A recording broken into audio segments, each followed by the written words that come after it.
I solemnly swear that I will tell the truth, the whole truth, and nothing but the truth. So help me God. Guys, Ron Isherwood here. I'm the founder of The Truth About Addiction. Today I'm just going to touch base and let you know a little bit about my story. I was born in 1954 to a very dysfunctional family. My father was a rodeo rider and a boxer, and we moved from the bush to the big city in about 1957. My dad joined the Notorious Painters and Dockers Union in Melbourne, and I guess for us that was the beginning of the end. My old man was a very violent, big guy, and his brothers were all crims and boxers, and so the whole family was based around violence and fear and crime. So what happened for me was I grew up in this household thinking that the police were the enemy, knowing that if you wanted something, you just took it. You know, we were incredibly dysfunctional. You know, my mum and dad never drank, but my old man was basically a dry drunk. He stopped drinking in 1954 when I was born because he was just getting arrested for beating up the cops and fighting all the time and things like that. And he turned to gambling. He swapped his addictions and became a gambler. And he also had other addictions that we won't address in this podcast today. So for my first memory as a 3-year-old boy, 4-year-old boy, was my father coming into the house being handcuffed, blood all over him. Cops those days used to wear suits and little hats and the tie and all that stuff. And he'd just been arrested and they'd been beating him and brought him to the house and, searched our house and tipped it upside down, pushed my mum around. This was about 1957, 58, something like that. I was only a little kid. But to me, that was normal.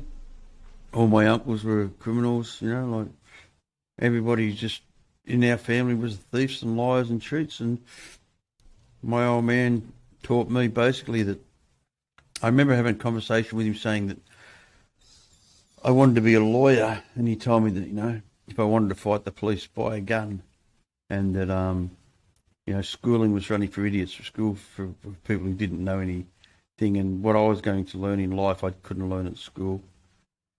And he encouraged me to basically be a thief, and I was arrested in 1966, 12 years of age, for break and enter, shop steal, break and enter, and we'd done a major crime of, for kids.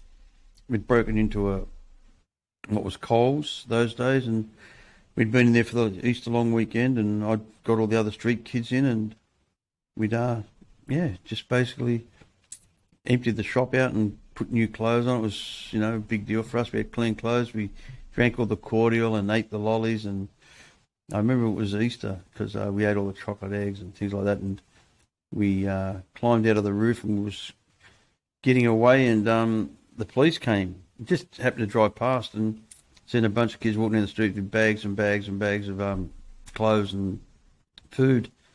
And we got away, and the cops grabbed a couple of the kids, and of course the kids told them that I'd brought them into the shop, and I got arrested. They came to my dad's house, of course, and when I came home I was arrested, and my old man beat me, not for stealing, but for bringing the coppers to the house. And so that was my introduction to the police. I was beaten at the police station. As a 12-year-old boy, I got smacked in the mouth, got threatened to be thrown down the stairs. Pushed me and pretended he was going to throw me down the stairs. And I remember my old man coming to pick me up, and the first thing he asked me was, "Did you admit to it?" And I said, "No." He said, "Good. Did you make any statements?" I said, "No." He said, "Good." And to me, that was my introduction to the law. But fast forward a little bit.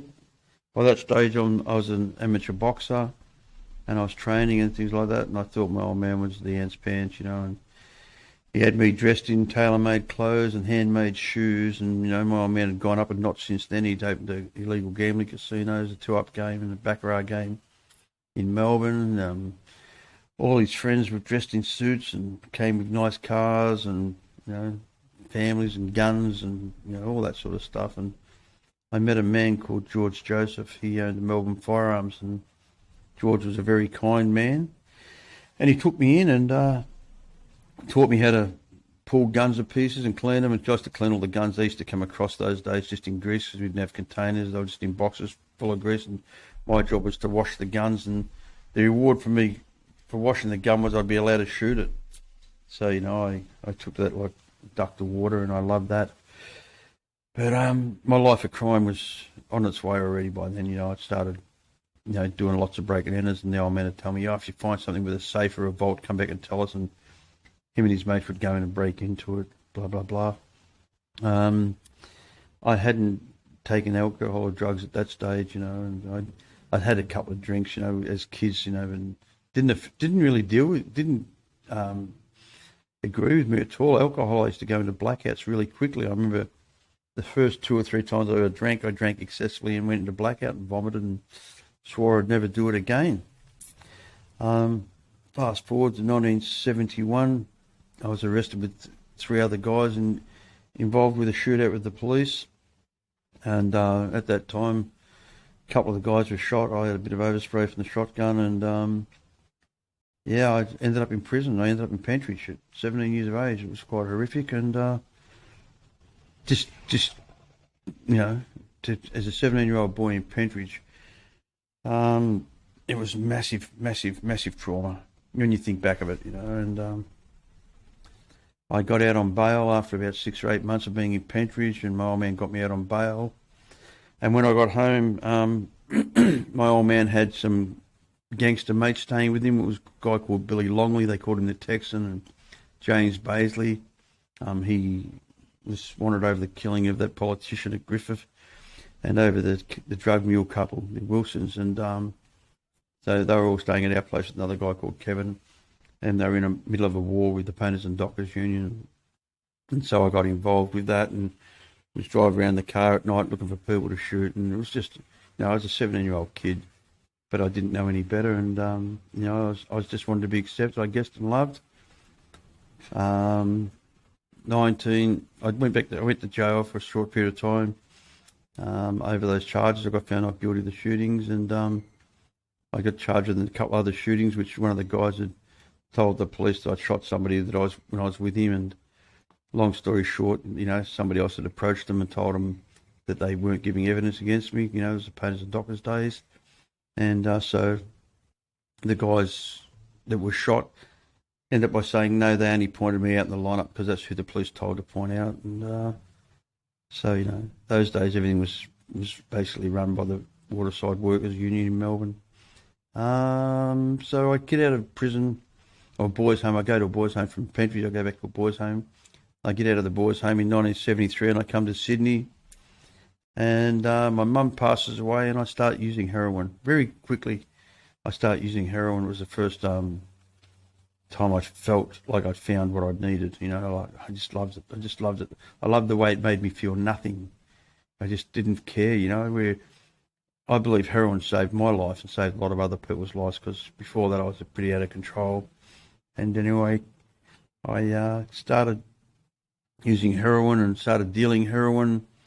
The Painters and Dockers had kicked me out because in 1974, drug addicts were not allowed.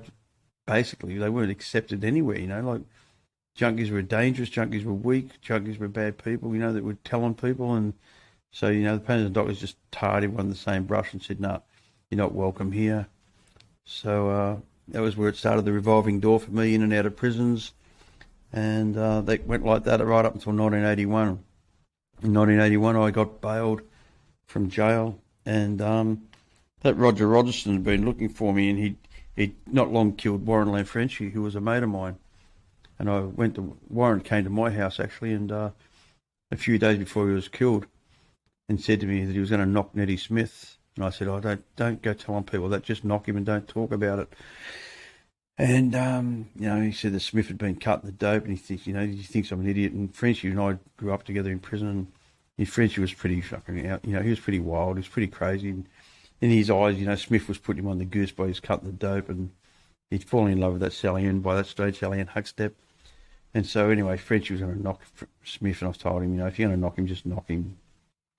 So I got pinched again, ended up back in jail. Frenchie got knocked, and I get told while I'm in prison that Roger Rogerson was looking for me. And a mate of mine wrote to me from a rehab and said, "Oh mate, you need to come in here and do something about your life." So I went to a drug and alcohol rehabilitation centre down in Goulburn in New South Wales, and I was introduced to a therapeutic community. I didn't learn much from that place. I got a girlfriend, fell in love with her. I got 39-year-old twin daughters from that. But I didn't learn anything about recovery, really. I learned the therapeutic value of one addict helping another. And I learned about empathy, compassion for another human being, which was really nice, which I think is the greatest lesson I was taught.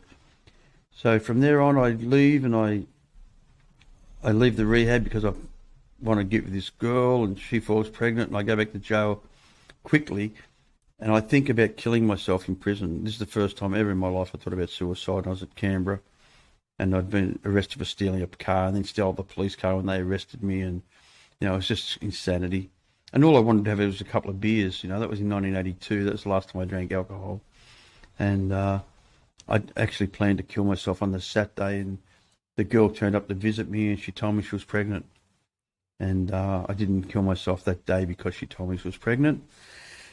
And as I said, they're my 39-year-old twin daughters. And I got out of jail after a short period of time, went back to rehab and stayed clean. This time I think it was for 12 months. Then I relapsed again, and then I stayed clean for 30 months, and I relapsed again, and that was in 1985. And on the 3rd of the 3rd, 1986, I came back to recovery, and I've been clean ever since that day. I've remained abstinent from all drugs since the 3rd of March 1986. I kept on being a criminal. I was associating, still involved with, and still doing crime. And it wasn't just one crime. I'm from a crime family. I was a career criminal. I never had a job in my life. I'd never paid taxes. I'd never done any of that stuff. And ended up by marrying a girl who came from a good family, an educated family. Both mum and was a doctor. Her dad was a doctor, and her mum was a nurse, and her brother was a architect, and the other brother was a lawyer, and she was a nurse. And I thought, oh wow, I'll marry into this family and I'll become a good guy.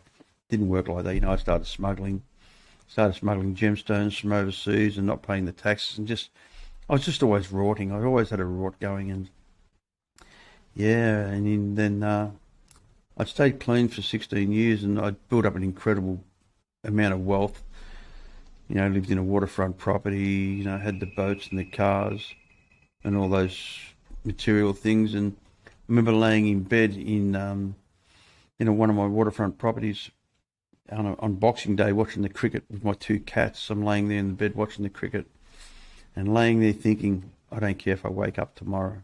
The same way as I felt when I was in the active addiction, when I was using heroin. The same way I felt when I was in prisons, And here I was, this guy that I thought that I had it all together. And 3 weeks later, I was arrested for importation, for conspiracy to import commercial quantity of cocaine into Australia. And that started the process of going through courts again, getting an 18-year sentence for importation, conspiracy to import. My wife went back to America. I lost my 8-year-old daughter. She went back to America with her mother. And and I was sitting in a cell, multi-millionaire, sitting in a cell and thinking, what the hell have I just done with the last 16 years of my life? And it was in that cell that I started looking at my addiction and having a look at what was causing the problems and what was happening in my life, and realising that the drug wasn't the problem at all. I was the problem. And that my thinking, actions and reactions were the problem. And my upbringing had been so disastrous that I just couldn't get it. I just didn't understand. I actually thought I'd been dropped off at the wrong planet. I had no living skills. I had nothing.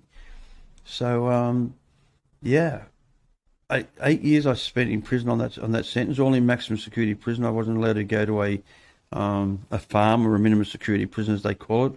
I'd already escaped from prison in 1977 in New South Wales, and I was what they call a recidivist prisoner. You know, I just kept on reoffending. They said I was intractable, that I couldn't be taught, and so I sat in a maximum security prison. And when I was in that prison, I was, after a few years, I'd been sent to a place called Barellan Correctional Centre, which was run by Serco, which is a private company.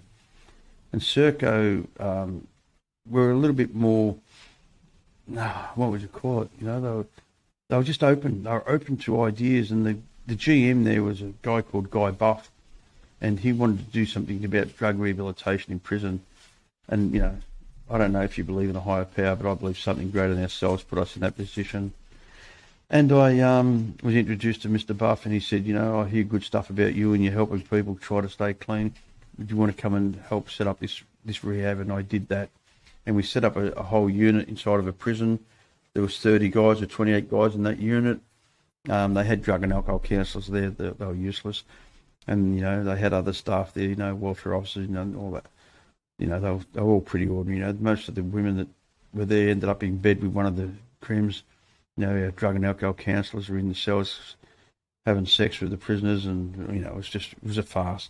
But I wasn't the farce. I was the real deal, you know, and I went against all the principals of all the boys in the jail. You know, they were even having goes at me, saying, you know, you're ruining our business. You're cutting out the family money for our families. And I just said to them, mate, if guys want to use, that's their business. If they want to stop, then that's my business, you know.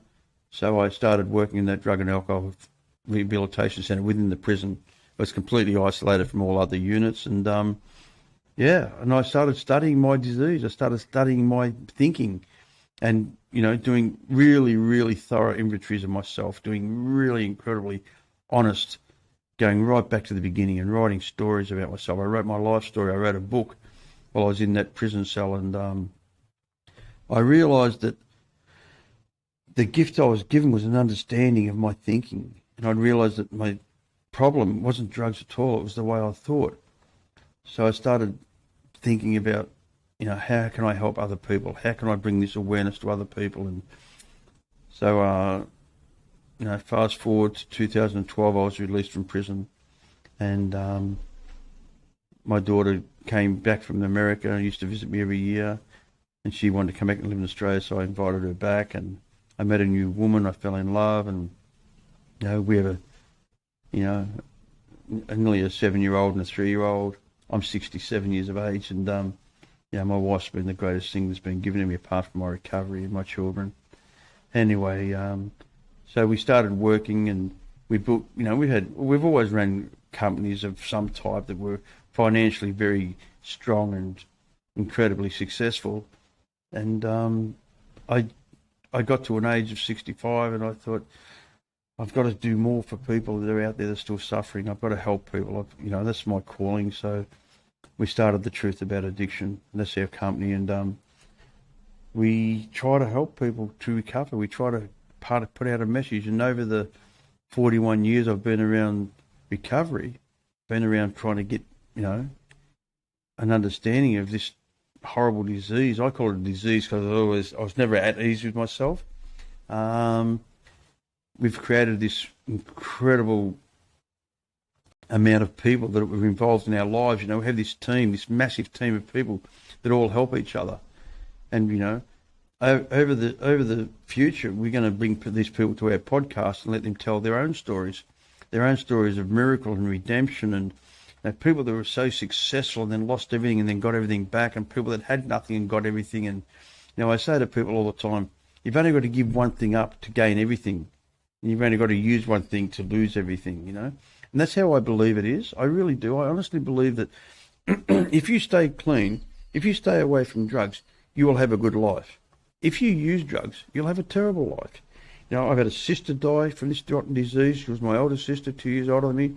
I had a half-brother die from methadone that some idiot gave him because he was on the speed, and to level him out. You know, this disease has taken so much from me. It took so many years of my own life. I'm not one of these people that remember how many years I spent in prison. I know it was too many.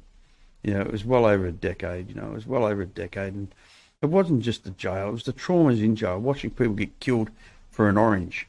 You know, I've seen a guy get hit and his head hit the ground and he died for an orange. I've seen another guy put in a coma over a game of tennis that him and I were playing, doubles with. Like there's that many things I've seen that are traumatic, and guys getting their heads kicked in over not putting something. Oh, you took my washing out of the bloody washing machine, and then someone's jumping up and down his head and put him in a coma. Like, the things I've seen in prisons and in active addiction are horrific, honestly horrific.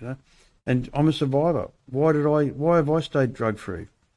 Because I want to, because I have an honest will and an honest desire, and I stay clean by helping other people stay clean. It's important, I believe. You can only keep what you got by giving it away. And that's what this podcast is about.